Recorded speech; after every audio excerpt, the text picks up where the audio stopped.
There's a fine line between being a feared enforcer and being a flat-out liability. He cuts hard to the net.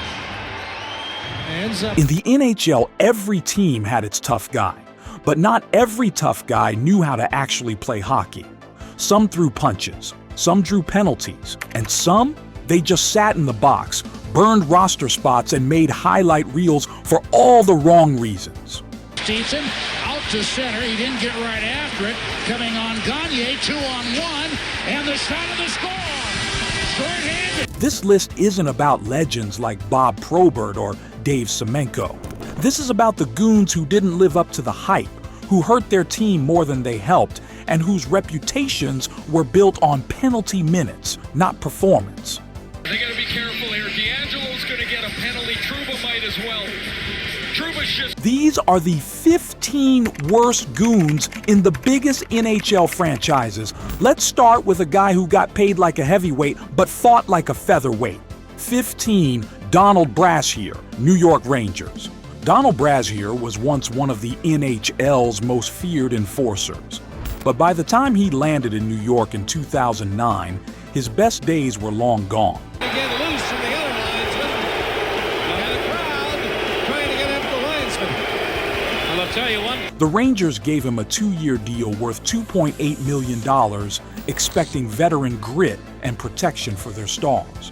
What they got was a shell of his former self. Tucker and Bob get the assist as Brashear's helmet is trying to be... It's a mass marble. He's fighting the mass marble.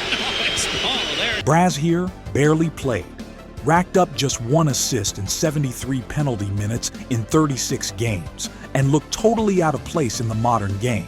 He was slow, out of shape, and drew more bad penalties than good fights. Rangers fans booed him, and the front office buried his contract in the minors.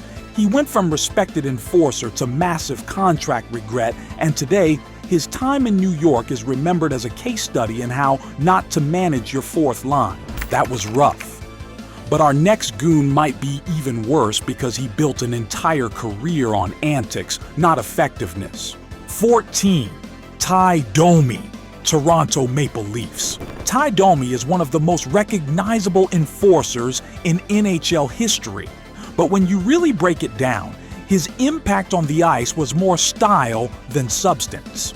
With the Toronto Maple Leafs, Domi became a cult figure for his short stature, aggressive play, and constant chirping. But here's the thing. Domi played over 1,000 NHL games and finished with just 245 points. That's 0.24 points per game. He was more famous for punching fans and giving sound bites than helping his team win. And starts to pummel him. Just absolutely pounds him. Now Paul Collins gets involved. In critical playoff moments, Domi was often a liability, drawing stupid penalties or blowing assignments. And despite all his bravado, he wasn't even the toughest guy in the league during his era. He was a brand, a character.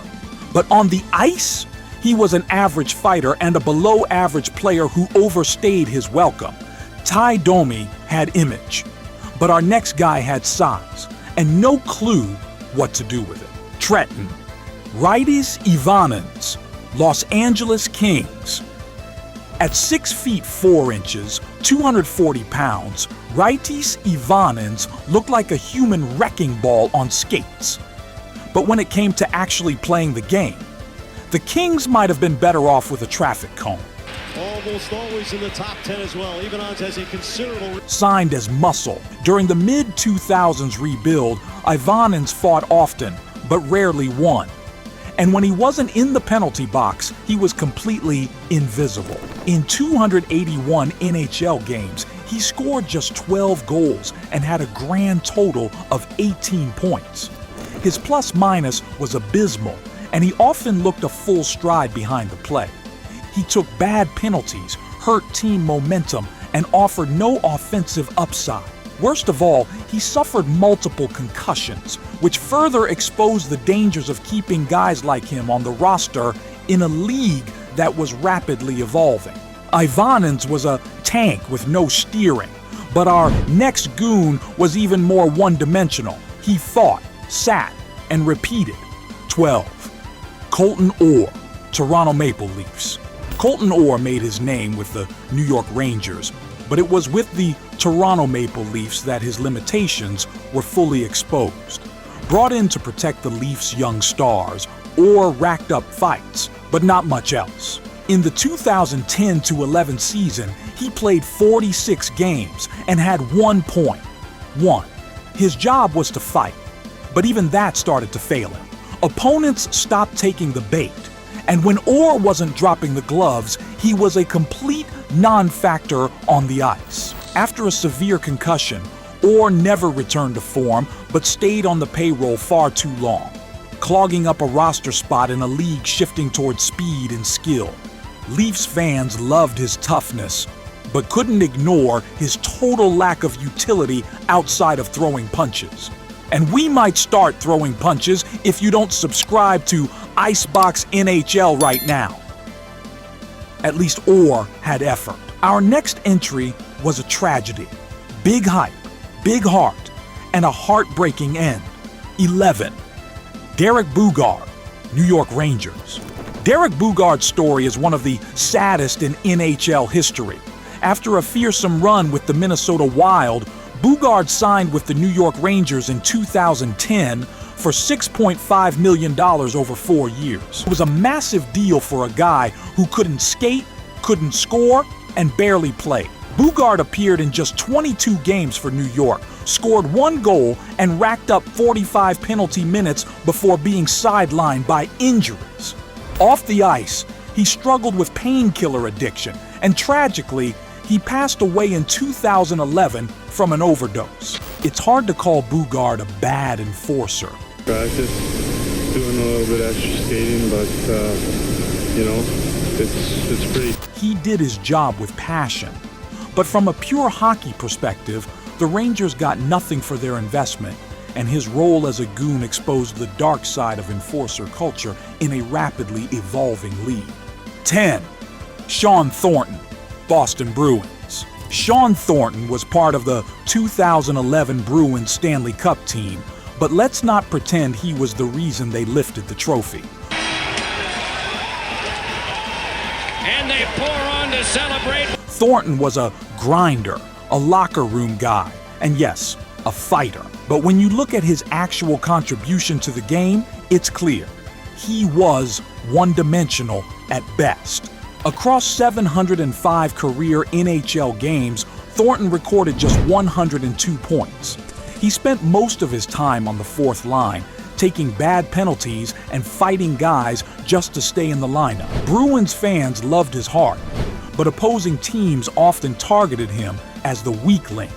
His most infamous moment, the sucker punch on Brooks Orpik in 2013. It led to a 15-game suspension and a PR nightmare for the league. He was supposed to protect teammates, not deliver cheap shots that embarrassed the sport. Thornton could scrap, but the next guy? He was a walking threat, but not to the scoreboard. 9. Stu Grimson, Detroit Red Wings. Stu the Grim Reaper. Grimson is a name that still sends shivers down some spines. He's Stu Grimson, and he took one to that same spot, Sam, and I don't know if this is... But not because of his skill. He played for 7 NHL teams, but his time with the Detroit Red Wings in the early 90s stands out. For all the wrong reasons. Grimson was intimidating, yes, but in terms of actual hockey, he contributed almost nothing. In 729 career games, he had just 17 goals. During his stint in Detroit, he played less than 5 minutes per game on average, and his role was simple: start a fight, serve a penalty, sit back down. He was often out of position, slow to react, and a liability if he wasn't throwing fists. Red Wings fans remember him more as a filler name in fight compilations than someone who helped win games. Grimson was scary. But our next guy was scary bad. As a player, a penalty magnet, and a coach later on. 8. Craig Berube, Philadelphia Flyers. Long before he was a Stanley Cup winning coach with the St. Louis Blues, Craig Berube was a full-time goon with the Philadelphia Flyers, and not a particularly effective one. Berube played over 1,000 NHL games but managed just 159 points, less than one every 6 games. His penalty minutes, over 3,000.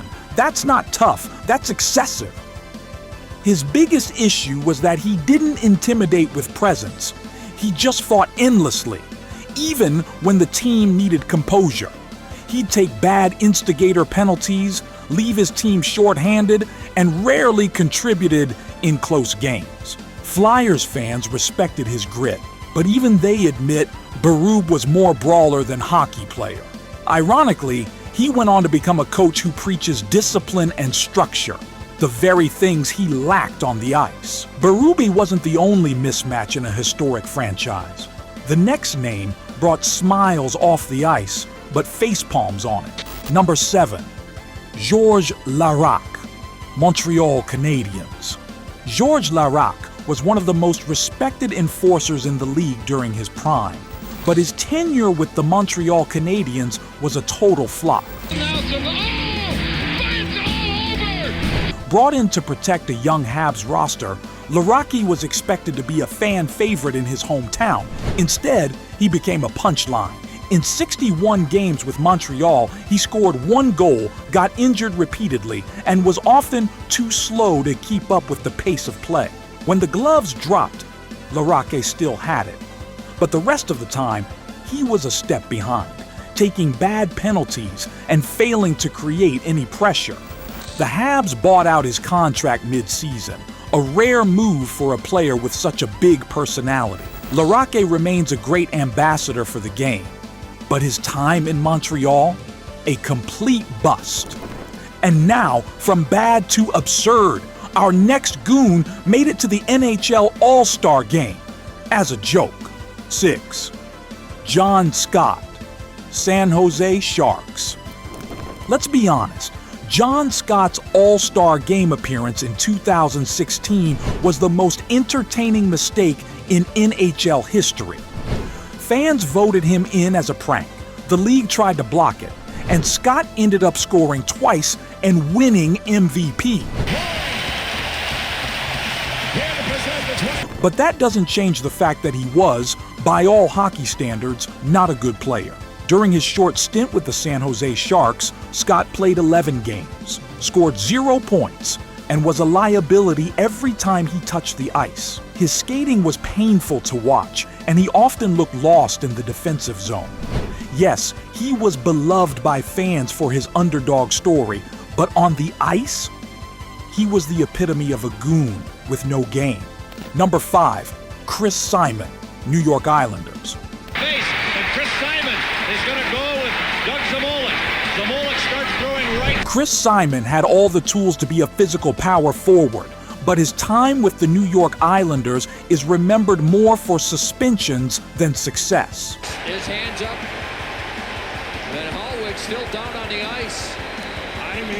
In 2007, Simon was suspended 25 games for a two-handed stick attack on Ryan Hallweg, a moment that instantly became one of the dirtiest plays in NHL history. Just months later, he followed that up with a 30-game suspension for stomping on Jarkko Ruutu's leg. Forget the goals, forget the assists. Simon's tenure with the Islanders was defined by reckless violence and repeated bans. Fans and analysts alike were stunned by how fast he went from role player to repeat offender. His legacy, the only player to receive 2 of the longest suspensions in NHL history in the same calendar year. That was dangerous. But our next guy, he just didn't do much of anything at all. Number 4, Jody Shelley, Columbus Blue Jackets. Brad May isn't necessarily in the heavyweight class, but he went down heavily on top of Shelley. A good balance by Brad May. He ducked the haymaker by Jody Shelley, and then he threw Shelley down. Jody Shelley was supposed to bring grit and identity to the early Columbus Blue Jackets teams, but what they got instead was a guy who couldn't score, couldn't pass, and couldn't stay out of the box. In 4 seasons with the Jackets, Shelley racked up more than 600 penalty minutes and just 19 total points. He was regularly deployed in fights he rarely won Watch the right, landing right on the button. and took mindless penalties that killed momentum. Shelley may have been a locker room favorite, but his actual on-ice value was near zero. He was the definition of a fourth liner just filling space, not helping a team build anything long-term. Shelley was all fists. Our next guy had fists too, but they were far more frequent than his ice time. Number 3, Ryan Reaves, St. Louis Blues. Let's be clear. Ryan Reaves is entertaining. He hits hard, chirps loud, and can spark energy.